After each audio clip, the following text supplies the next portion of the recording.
Hillary Clinton mulls challenging the legitimacy of the 2016 election. I'm not sure why she just won't go away. Democrats only need 24 seats to retake the majority in the House, and GOP retirements are making it a lot easier.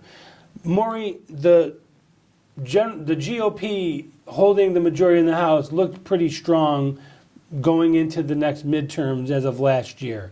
There's a defection of a bunch of Republicans that are retiring, and it almost seems like if they can't get their own way, they'll even give up their own seat to try and stop President Trump. That's the way I read it. What do you think? Well, I don't think that's going to happen. I think first of all, the Democrat Party has never been weaker, has never seen less talented people. And that's the only thing that the Republicans have going for them. Oh, they don't have anybody, and they've been nothing but condemned for Schultz.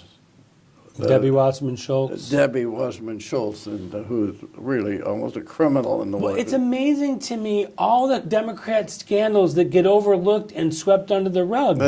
You've got Menendez in New Jersey who's about to be indicted, and if it was a Republican, he'd be thrown in jail. It would be the headline of every single news story every day. You don't hear a peep about it.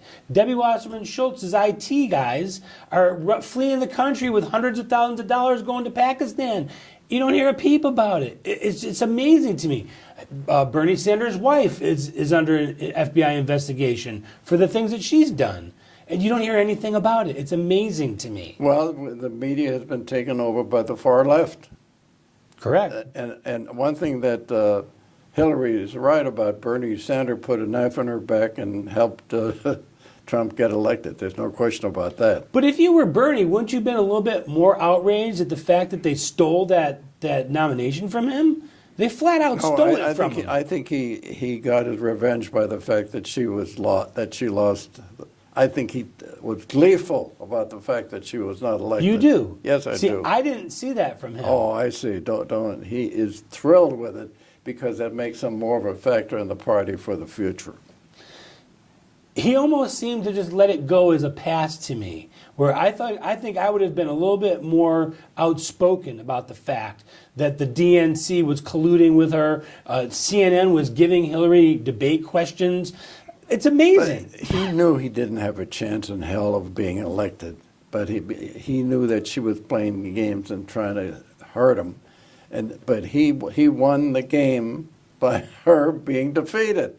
And the way that the Clinton machine went around, the superdelegates is another way that the Democrats control who gets the nomination. To me, that's a rigged system of top to bottom. You'd think that they would be outraged by this.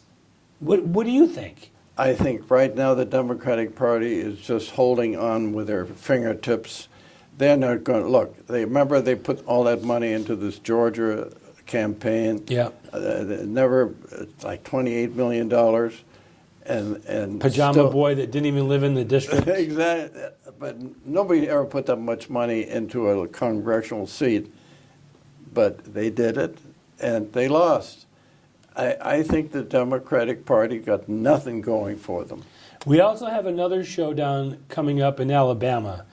It's Mitch McConnell's candidate versus Trump's candidate.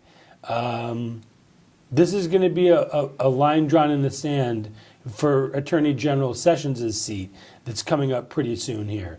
A lot of PAC money is going in to this race. This one may be the most expensive Senate race ever seen when we get done with this one. What happens if McConnell wins in Alabama?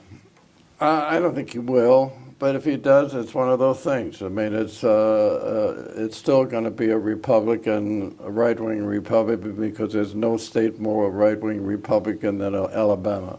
I don't think it's a big deal. You don't think it's a big deal? No. And you don't think that 7 retirees, maybe more by the time we get to 2018, gives the advantage to the Democrats in the House? No, I don't think that.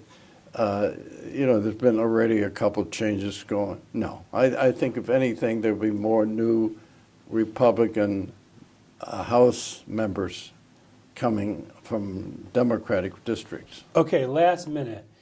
Hillary Clinton, who will not go away, if she has any friends, I don't know that she does.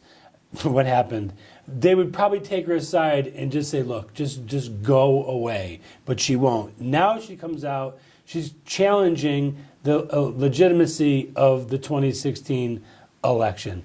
Does it get any more pathetic than this? No, she is pathetic, and people who are thinking in this country, and I think we're still the majority, look at it and laugh and snicker. She just can't. This is to be expected from her. Just imagine if she had won the election on November the 8th of last year, then we'd really be crying. And you mentioned her book, What Happened, which just came out. The only chance that she would have had for her book to fly off the shelves was all these hurricanes that we're having. And that can't even get them off the shelves. And it cost $1,600 to get a signature from her. I mean, come on. These people they're thieves to begin with. You know, when they stole the sheets and the bed springs from the White House when they left the White House, Bill Clinton and Hillary Clinton are downright thieves. That's all they are, and that's. And Sandy Berger was stuffing 9/11 documents in his pants to get around Clinton's involvement with that. So that's exactly. It never ends with these people.